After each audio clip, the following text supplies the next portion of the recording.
জনস্বার্থে ডেপুটেশন দেওয়া হলো সিপিআইএম এর তরফে। সিপিআইএম বিভিন্ন সময় বিভিন্ন বিষয় উত্থাপন করে মহকুমা প্রশাসন কিংবা বিডিও কিংবা ডিসিএমদের উদ্দেশ্যে তারা স্মারকলিপি দিয়ে বিষয়গুলো উত্থাপন করেছে। এমন একটি বিষয় সেখানে উত্থাপন করা হয়।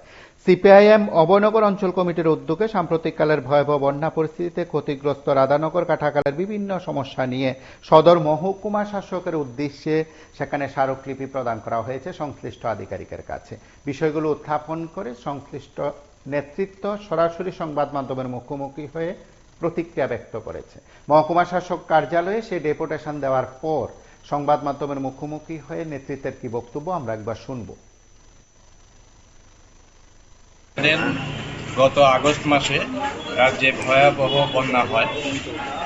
আমাদের অভয়নগর এলাকাতে কাটাখালের পাশে যে বসবাস আছে ইন্দ্রনগর শ্মশান থেকে বিটারবন পর্যন্ত, এই কাটাখালে বন্যার ফলে এই বাড়িগুলোর ভয়াবহ ক্ষতিগ্রস্ত হয়।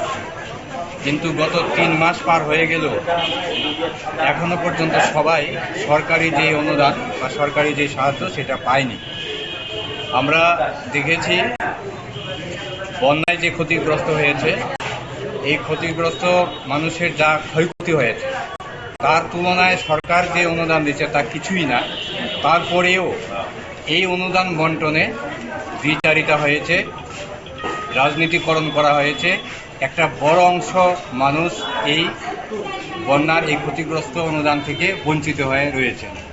অনেক মানুষ আমাদের কাছে এসেছেন, আমরা তাদের সঙ্গে কথা বলেছি, আমরা মানুষের কাছে গেছি, খবর নিয়ে দেখেছি প্রকৃত অর্থেই তারা বন্যায় ক্ষতিগ্রস্ত হয়েছেন, কিন্তু তারা এই সরকারি অনুদান পায়নি।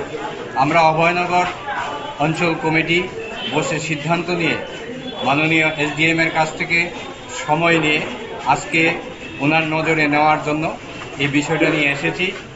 এসডিএম সাহেব সরকারি কাজে বাইরে আছেন, ডিসি সাহেব আমাদের কথাগুলি শুনেছেন, আমাদের মেমোরেন্ডাম নিয়েছেন। উনি বিষয়গুলি দেখেছেন এবং বিষয়গুলি স্বীকার করেছেন যে এখনও সবাইকে দেওয়া যায়নি, আগামী দিন দেবে বলে উনি কমিটমেন্ট করছেন।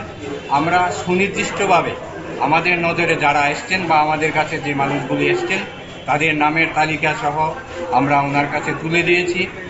এটা একটা বিষয়। আরেকটা বিষয় হচ্ছে কাটাখালের এই বন্যার ফলে আমরা দেখেছি কাটাখালের যে বাঁধ, এই বাঁধের সংস্কার হচ্ছে না দীর্ঘদিন যাবত, এবং এই বাঁধের যে ভয়াবহ অবস্থা, আগামী দিন এই বাঁধ যদি সংস্কার করা না হয় তাহলে আগরতলা শহরের জন্য ভীষণ বড় একটা বিপদ সন্নিহিত।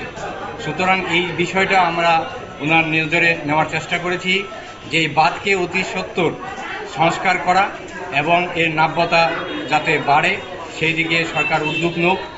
আমরা দেখেছি এই বাঁধের যেই বন্যার সময় এই বাঁধের যে বিপদসীমার কাছাকাছি জল বাঁধের উপরে যাওয়া, এতে নাব্যতা কম, কাটাখালের মধ্যে গাছ এবং আবর্জনা এমনভাবে রয়েছে যার জলের প্রভাব স্রোত অনেক কম যায়। সেই ক্ষেত্রে আমরা এই ডিমান্ড করেছি। আমরা লক্ষ্য করেছি রাধানগরের যে ব্রিজটা, লেকচুমনি থেকে রাধানগর যাওয়ার যে ব্রিজটা, সেই ব্রিজের মধ্যে যত্রতত্র যে কোনো সময় গাড়ি পার্কিং এবং বাইক স্কুটি এগুলি পার্ক করে থাকে, যার দরুন অ্যাম্বুলেন্স যেতে পারে না, যার দরুন ফায়ার ব্রিগেড যেতে পারে না, এবং সেখানকার মানুষ দারুণভাবে ক্ষুব্ধ। প্রশাসনের কোনো নজর নেই, ট্রাফিক দপ্তরের কোনো নজর নেই এই জায়গাতে। এমনকি বাজারে যারা আসেন তারা স্কুটি বা রিক্সা রাখার জন্য কোনো জায়গা নেই, এবং আমরা ডিমান্ড করেছি বাজারে রিক্সা বা বাইক নিয়ে যারা আসেন লেকচুমিতে তাদের জন্য পার্কিংয়ের ব্যবস্থা করা এবং রাধানগর ব্রিজকে ক্লিয়ার রাখা, এখানে যাতে অবৈধ পার্কিং না থাকে সেদিক থেকে আমরা প্রশাসনের দৃষ্টি আকর্ষণ করেছি। আমরা দাবি করেছি সেখানে যাতে স্থায়ীভাবে ট্রাফিক রাখা হয়, যাতে এই নজরে রাখা হয়। এছাড়া আমরা কাটাখালের ভেতরে 2টি কনস্ট্রাকশন হচ্ছে, এ বিষয়ে আমরা জানার চেষ্টা করেছি। মাননীয় ডিসিএম সাহেব এই বিষয়টা জানেন না। আপনারা লক্ষ্য করেছেন অভয়নগর ব্রিজের পাশে একটা কনস্ট্রাকশন হচ্ছে কাটাখালের মাঝখানে, এই বিষয়টা আমরা জানার চেষ্টা করেছি।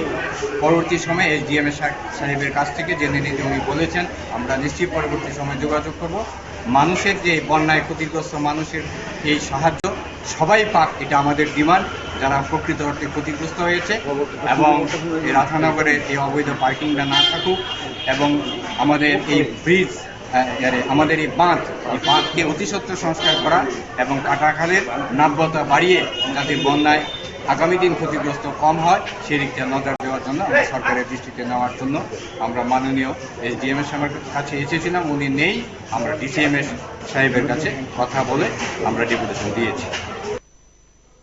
আপনারা শুনলেন সেখানে সংশ্লিষ্ট সিপিএম নেতৃত্বের কি বক্তব্য। বন্যায় পরিস্থিতির পর এবং পত্র এলাকার যে সমস্যাগুলো রয়েছে, নাগরিক সমস্যাগুলো রয়েছে, সেগুলো প্রশাসনের দৃষ্টিতে নেওয়া হয়েছে। আপনারা সঙ্গে থাকুন, দেখতে থাকুন PB24।